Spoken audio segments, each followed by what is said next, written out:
अस्सलाम वालेकुम, I am doctor Sumera Rashid. I am associate professor of dermatology. मैं अवेलेबल हूँ अपने क्लिनिक्स के अंदर। आपने टेली डर्मेटोलॉजी का नाम सुना होगा, सुन रखा है ना। टेली डर्मेटोलॉजी जिस तरह मेटा, जिस तरह आर्टिफिशियल इंटेलिजेंस AI, इनके नाम बहुत सुनते हैं आजकल, हम बड़े भी सुनते हैं क्योंकि बच्चों ने हमें सिखा दिए हैं। इन सब टेक्नोलॉजी से बहुत आसानियाँ पैदा हुई हैं, लेकिन कुछ कॉम्प्लिकेशंस भी हैं। मैं उन कॉम्प्लिकेशंस की बात नहीं करूँगी जिस पर हम ये कहेंगे कि बच्चों के सोने जाने के औकात चेंज हो गए हैं, खाने के औकात चेंज हो गए। मैं इस वक्त पर्टिनेंट हूँ और ख़ास तौर पे स्किन के डायग्नोसिस के हवाले से बात करना चाहती हूँ। देखें, टेली डर्मेटोलॉजी एक बहुत अच्छी ब्रांच ऑफ डर्मेटोलॉजी है, जिसका मतलब होता है कि हम ऑडियोज़ के इस्तेमाल से, वीडियोज़ के इस्तेमाल से और डिफरेंट किस्म की टेक्निकल और जो न्यू इंफॉर्मेशन टेक्नोलॉजी के दौर में जो हमें कंप्यूटर और सिस्टम्स जो फैसिलिटी प्रोवाइड करते हैं, उनकी मौजूदगी में चीज़ों को डायग्नोस करें और उनको फॉलो करें, पेशेंट का ट्रीटमेंट करें।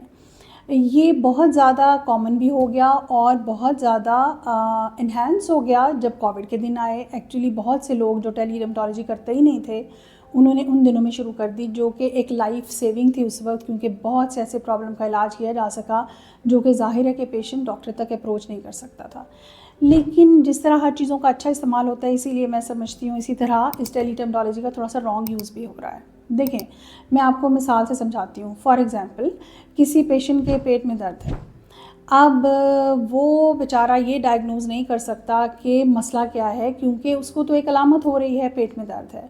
अब उसे डॉक्टर के पास जाना है।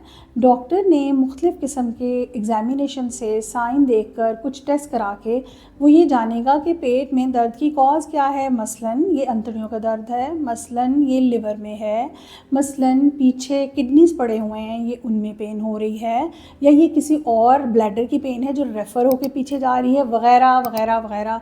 क्योंकि बहुत सारे ऑर्गन वहाँ पड़े हैं और पेशेंट बेचारे की एक ही अलामत है कि मुझे कहीं दर्द है। वो किसी ख़ास जगह पर हो सकती है या फैली हुई हो सकती है। बिल्कुल इसी तरह पेशेंट की अलामत स्किन में हो सकती है, मुझे ख़ारिश है। तो हर ख़ारिश तो एक जैसी नहीं होती ना।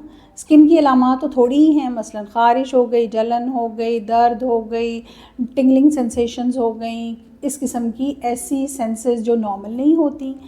लेकिन बहुत दफ़ा तो इनको टेली डर्मेटोलॉजिकल वे में डायग्नोस किया जा सकता है, जबकि आप तस्वीर देखें और पेशेंट से बात करें। लेकिन ऐसी बहुत सी बीमारियां हैं जिनके अंदर इनको हाथ लगना, इनका 3D पैल्पेशन बहुत ज़रूरी होती है। बिल्कुल इस तरह जिस तरह कोई स्टेथोस्कोप के बगैर डॉक्टर हार्ट की आवाज़ें सुनकर उसको डायग्नोस नहीं कर सकता, इस तरह कुछ स्पेसिफ़िक डिजीज़ होती हैं जो कि बग़ैर पेशेंट को हाथ लगाए डिस्टेंट वे में डायग्नोस नहीं की जा सकती।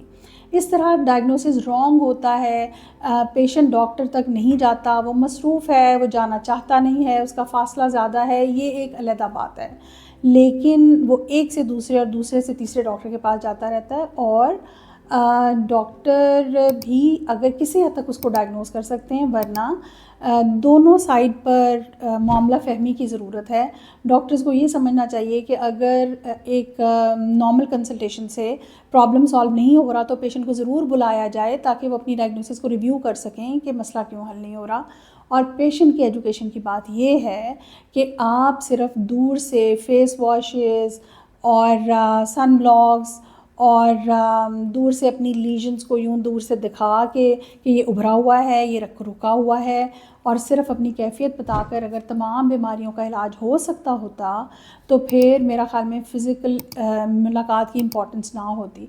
तो इसको समझना चाहिए। और चंद डिजीज़ जो कि टेली डर्मेटोलॉजिकली ट्रीट हो सकती हैं, डायग्नोज हो सकती हैं, उसके अलावा बहुत सारी डिजीज़ के लिए सिर्फ ऑनलाइन कंसल्टेशन पर इंसिस्ट नहीं करना चाहिए, बल्कि डॉक्टर को दिखाकर फ़िज़िकली उसको चेकअप कराना चाहिए, ताकि मसला वाकई हल किया जा सके और अगर किसी टेस्ट की ज़रूरत है तो वो भी कराया जा सके।